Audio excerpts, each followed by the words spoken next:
2020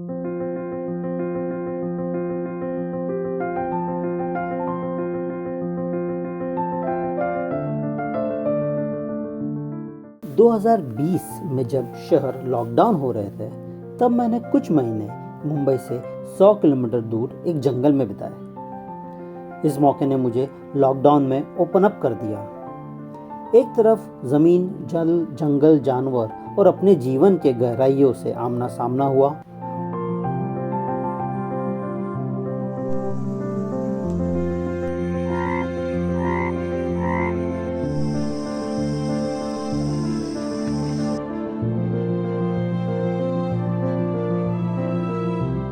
और दूसरी तरफ गांव में रहने वाले लोगों की खुशियों का राज पता चला और साथ ही साथ उनकी समस्याएं भी समझ आई। समस्याएं भी बड़ी अजीब है। शहर के लोग जो पानी के संरक्षण के लिए कुछ नहीं करते, उन्हें सिर्फ नल चालू करने से 2-3 सेकंड में पानी मिलता है। और सह्याद्री वेस्टर्न घाट्स के पर्वतों में रहने वाले आदिवासी जो प्रकृति के साथ जीते हैं, अक्सर पानी के लिए तरस जाते हैं।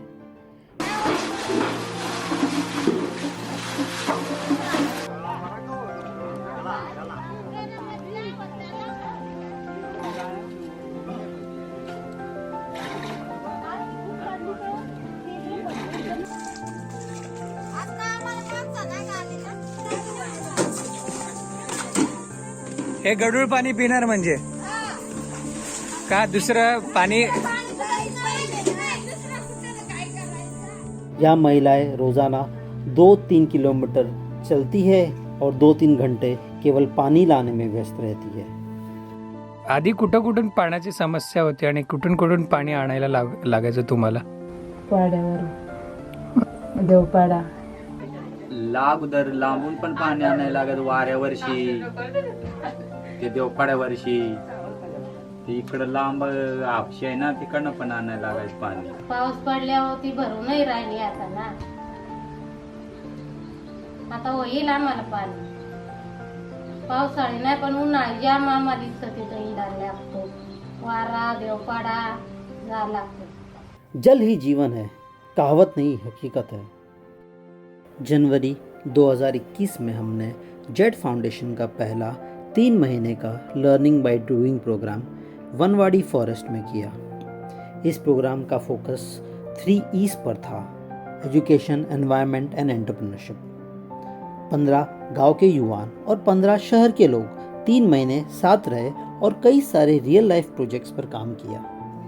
बहुत सारे नामी गिरामी हस्तियां हमारे वर्कशॉप के दौरान सिखाने आई। नेचुरल फार्मिंग के लिए राजेंद्र भट्ट जी और अभिजय सावे जी, फॉरेस्ट मैनेजमेंट के लिए अविनाश कुबल जी, देशी बीज के लिए संजय पाटिल जी, बायोडाइवर्सिटी के लिए आनंद पेंडारकर जी, वाटर हार्वेस्टिंग के लिए संदीप यादव जी और सस्टेनेबल लाइफस्टाइल के लिए धीरेन्द्र सोनी जी।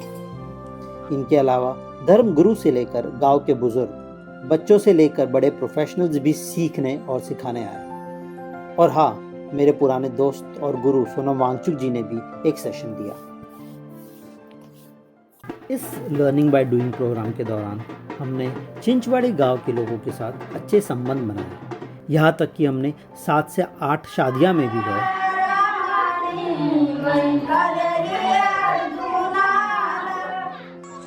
और स्पोर्ट्स के कई सारे कार्यक्रम आयोजन किए। 3 महीने के प्रोग्राम खत्म होते ही गांव के 2 युवक उत्तम और यशवंत और शहर के 2 वॉलंटियर सोनम जैन और यश सप्रे हमारे काम से पूरी तरह जुड़ गए। हमारे इस छोटी सी टीम के पास ना बहुत एक्सपीरियंस था, ना पैसे, परंतु इरादे नेक और बहुत सारे शुभचिंतकों का आशीर्वाद था। गांव की पानी की समस्या दूर करने का बेड़ा हमने उठाया। Water, women, waste and wealth, इन चारों पहियों पर एक साथ काम चालू किया। गांव के समक्ष यह प्रस्ताव रखा कि जेड फाउंडेशन पानी की समस्या दूर करने पर काम करेगी और गांव वाले को श्रमदान करना होगा। एक सिग्नेचर कैंपेन चलाया और सभी 100 घर ने 2 दिन श्रमदान करने का वादा किया। इसी के साथ शुरू हुआ कुआं खोदने का काम।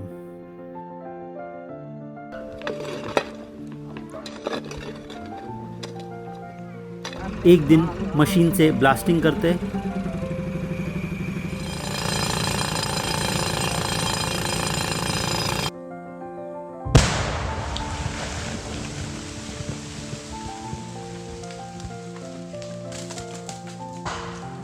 और अगले 3-4 दिन गांव वाले मिलकर पत्थर हाथ से निकालते। यह सिलसिला करीबन 3 महीने चला।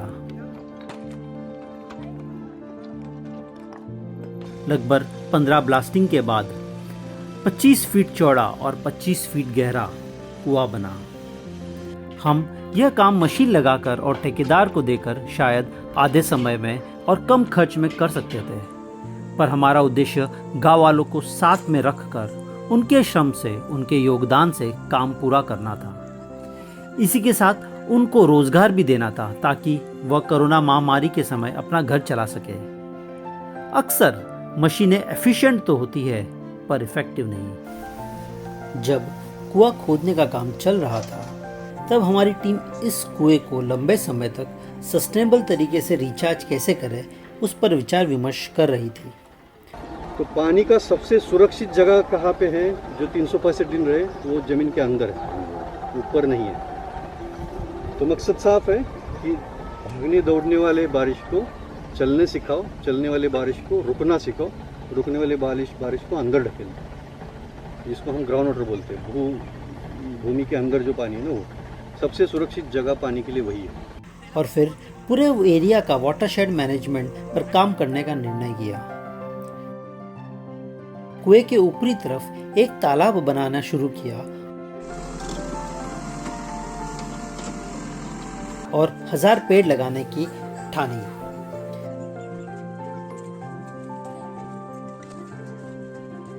आदिवासी गांव के छोटे किसानों ने अपने खेती की जमीन यह काम के लिए प्रदान की।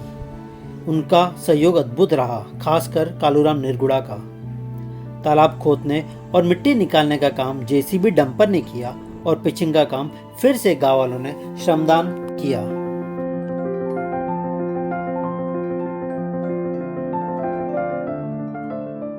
प्रकृति और पैसे बचाने के लिए हमने कई सारी तरकीबें अपनाई, जैसे कि कुएं में ब्लास्टिंग के बाद निकाले हुए पत्थर हमने तालाब के पिचिंग में वापरे और चेक डैम और तालाब से निकाली हुई अच्छी मिट्टी किसानों के खेत में डाली। इससे चेक डैम की पानी रोकने की क्षमता बढ़ी और इरोडेड फर्टाइल टॉप सॉइल फिर से खेत में पहुंच गया। पेड़ लगाने और उनकी देखभाल करने का भी हमने अनोखा तरीका अपनाया। गांव के करीब 50 से अधिक घरों में हमने 10-10 अलग अलग वैरायटी के पेड़ बांट दिए ताकि वह उनकी देखभाल भी करे और उनके फल भी खाए। बस ऑक्सीजन हम सबका होगा। यह 1000 पेड़ पूरे वाटरशेड एरिया में उगाए जा रहे हैं ताकि कुएं और तालाब को लाभ मिले और उनका पानी लंबे समय तक टिका रहे। जून महीने के अंत तक कुएं, तालाब और पेड़ लगाने का काम 60 से 70% हो चुका है। बरसात चालू हो गया है और हम फेज 1 में किया हुआ काम को बारीकी से निरीक्षण कर रहे हैं और उसका इम्पैक्ट असेसमेंट कर रहे हैं ताकि बचा हुआ काम हम बरसात के बाद सीख लेकर अच्छी तरह से पूरा कर सके। यह बताते हुए अत्यंत खुशी हो रही है कि कुएं में पानी पूरी तरह से भर गया है। तालाब में पानी रुक नहीं रहा है क्योंकि लाइनिंग बाकी है, पर उसका फायदा जरूर ग्राउंड वाटर लेवल को रिचार्ज करने में हो रहा है, जिससे आसपास के कई गांव, पशु पक्षी और प्राणियों को लाभ होगा। माता, विहिरीत तुम्ही श्रमदान दिलं आणि त्याच्याविषयी तुम्हाला काय वाटतं? विहिरीत नवीन विहीर बांधल्यामुळे काय होऊ शकतं का वगैरे? होईल ना, आता जास्ती पुरवठा होईल। आता एका वर्षात 2-3 विहिरी झाल्या ना, आता पुरवठा जास्तीच होईल, कारण अगोदर 2 विहिरी होत्या तेव्हा 3 किंवा 2.5 महिने बाहेरून पाणी आणायला लागायचं। आता दुसरी तिसरी विहीर बांधाय घेतली तर आता जमचम 1 महिना 1.5 महिना बाहेरून पाणी आणायला लागलं। पुरवठा आला का आम्हाला डोक्यावर आणायला बरं वाटेल, लांब जायला नाही वाटायचं। विहीर होते, आपलं चांगलं होईल, पाणी राहील तिथं, आपल्याला लांब जायला लागणार नाही। आता विहीर झाल्यावर मग कुठं फिरायला लागणार नाही ना. विहीर होते म्हणजे चांगलं आहे गोष्ट आहे.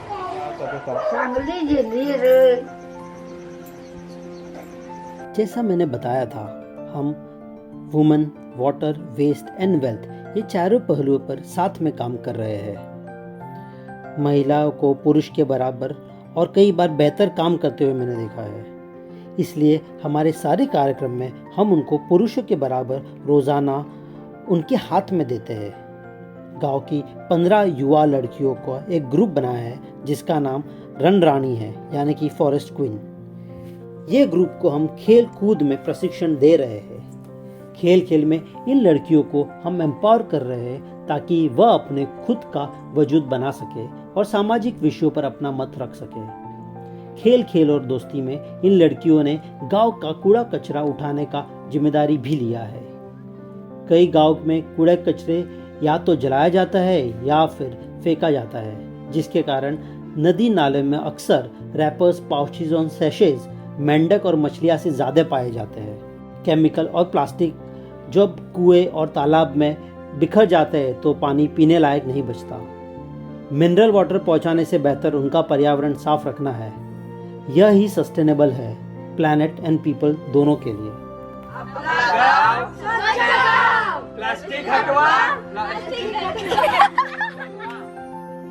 जेड फाउंडेशन की एक छोटी सी पहल है जहाँ पे हम एक छोटे से आदिवासी गांव को खुशहाल और सशक्त बनाने की कोशिश कर रहे हैं. ये तभी संभव है जब हम गांव के पर्यावरण यानी कि जमीन, जल, जंगल, जानवर और जीवन को शहरीकरण से होने वाले शारीरिक, मानसिक और आध्यात्मिक प्रदूषण से बचाए. गांव में डेवलपमेंट तो चाहिए, बट ऐसा जो बच्चों को तारे दिखाए पर जमीन से जोड़ के रखे, जो युवाओं को व्यवसाय दे पर व्यसन नहीं, जो बुजुर्ग के अनुभव का महत्व समझे. महात्मा गांधी ने हिंद स्वराज में कहा था कि हमें सिर्फ ब्रिटिशर से आज़ादी नहीं चाहिए, परंतु वेस्टर्न माइंडसेट से भी आज़ादी चाहिए. हमने जो ग्रोथ एंड डेवलपमेंट वेस्टर्न वाला अडॉप्ट किया है उससे पर्यावरण को काफ़ी हानि हो रही है. महात्मा गांधी ने यह भी बताया था कि भारत को प्रगति करनी है तो भारत के 10 लाख गांवों को प्रगति करनी होगी, और यह प्रगति पर्यावरण को नष्ट करके नहीं मिल सकती. आज की तारीख में काफ़ी सारे गांव में लोग बेरोजगारी से जूझ रहे हैं और उनका पर्यावरण भी नष्ट हो गया है और वो गांव में रहकर कुछ कर नहीं सकते. हमें ये ग्रोथ एंड डेवलपमेंट मॉडल को बदलना होगा ताकि हम पर्यावरण यानी कि इकोलॉजी को इकोनॉमी के पहले महत्व दें. हमारी एक छोटी सी पहल है इसी तरफ. धन्यवाद.